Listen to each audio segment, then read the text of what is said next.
John here from No Joke NHL, and we're at Monday, May 6th, the Stanley Cup playoffs, and we're doing our preview report for Monday evening's games.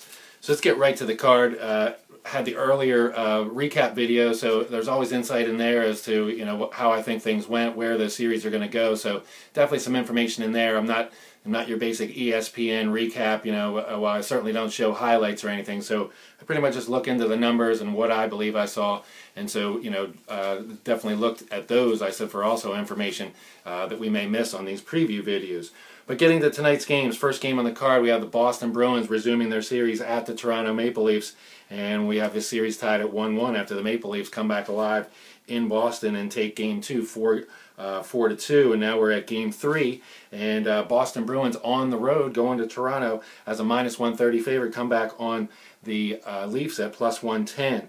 I'll be honest with you, before we start this whole thing, I really like the underdogs tonight, all four of them, and so the Leafs certainly fit that model. Boston, we explained we're kind of on the ropes, and this was going to be a physical series, and things did change, and Reimer has stayed tough, and was able to hold Boston to a relatively low score. Of course, they 4-1, excuse me, in the first game was not obviously doing his job, but he faced an unbelievable amount of shots in that game, and so he was able to steady the ship a little bit, and Toronto was able to put some pucks in the net, and so here we are at 1-1, and now Boston is all of a sudden a favorite on Toronto ice. So I kind of lean to the underdog here. I really can't see the value. I mean, it would not shock me if the Bruins win this game and go on to win this series. They were certainly -200 favorites to start this.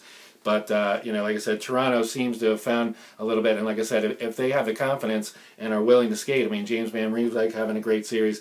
And so, I think they can go toe-to-toe with Boston here and provide a series. And so getting plus money on home ice is a good thing. On -0.5 in regulation is they're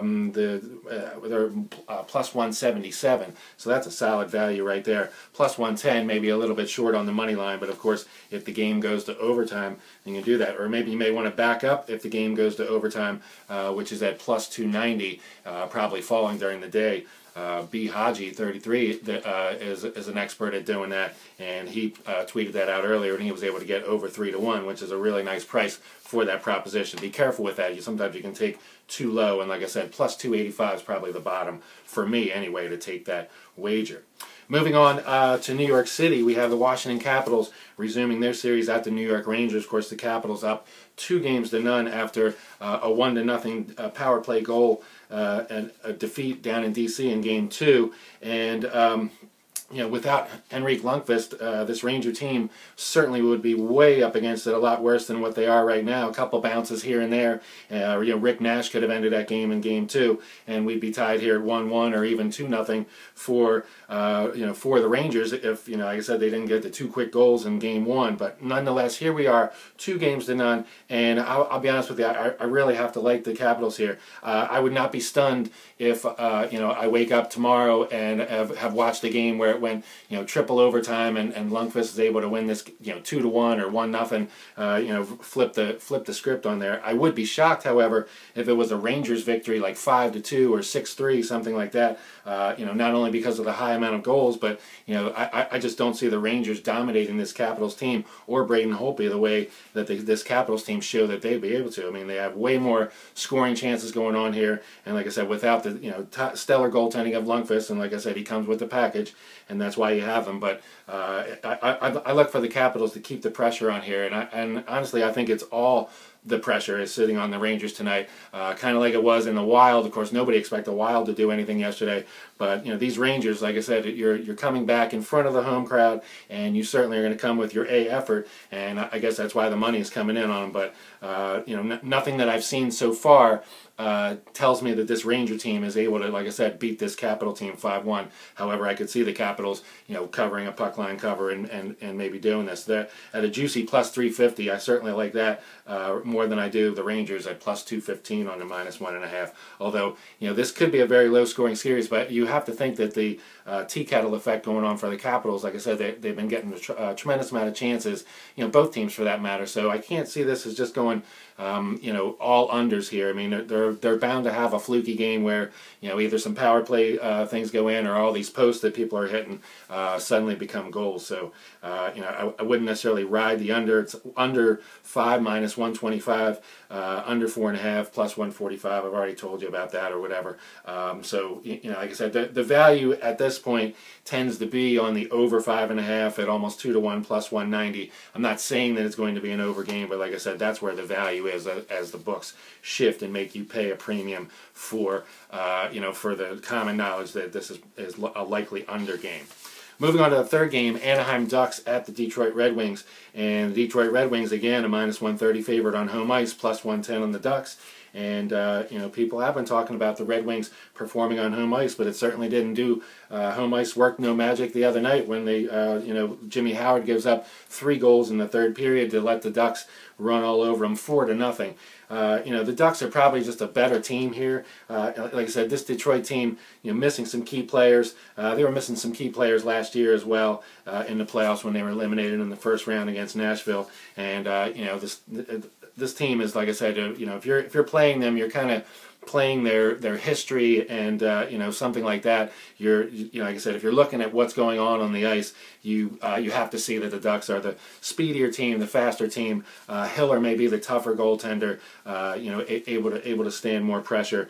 And I really like the way they came back and responded when they were down 4-1 in the third period the other night, although they did lose that game to Detroit.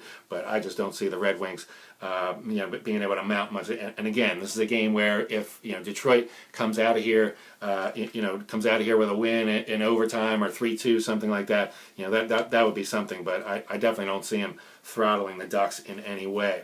I forgot to mention the price in the Capitals game that we were on. I said I'm on Washington Capitals in regulation at plus 200 in that game.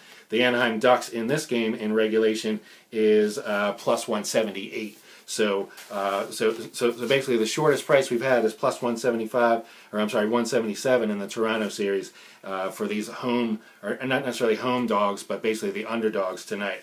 Final game out in California, St. Louis Blues at the Los Angeles Kings, and toe-to-toe series. I believe the Blues have been getting more offensive chances. The Kings, like I said, can just disappear 1-0 going into the third, and they just go into shell mode. And for whatever, the Blues, of course, missed some key chances in the third, out shooting them 10-2, and putting the pressure to try to do it. Just couldn't get it done. But it's another series where if you're watching, the Blues have generally played better, for more of the time than the Kings have.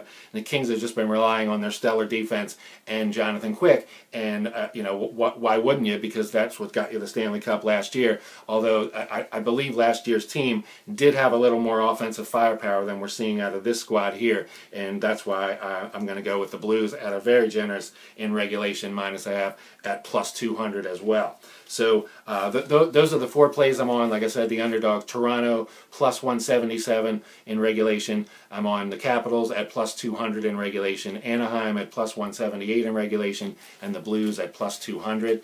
One little thing that I'll give you on this internet thing, I won't post it onto Twitter. Another play that I'm going to do with this, it turns out to be 10 wagers if you round robin parlay in 2s and 3s, that 4-team combination. And basically speaking, so you could take so it's 10 bets if you do the 2s and 3s. If you also include the 4-team bet for all of them, that would make 11 bets. So if you want to take a unit and divide it up, 10 ways and throw it on that, that's something that I am doing myself. And like I said, if you do that, it's pretty much going to be about an average of 10-1 return on those parlays. So including the 3-teamers if they have a sweep. Okay, but basically, the 2-teamers are going to range in the neighborhood of like 6-1 to 8-1. If you get the 2 plus 200s. So anyway, like I said, a little bonus for the people watching the videos. I really appreciate it, and keep the comments coming and everything. I will be doing another introduction with same logo, but I'm going to shorten up the music a little bit. Like I said, I just got this up and running in a hurry or whatever. But I appreciate all the feedback. I appreciate all the views, and with that, you guys, like I said, I'm never be inspired to do something like this. But you know, like I said, you guys have responded you know, well, and like I said, I love doing this. So we'll be back tomorrow morning with the recap video at about 11 o'clock Eastern, and then tomorrow's preview will be up at 3 o'clock Eastern. And let's drop the puck and let's make some money.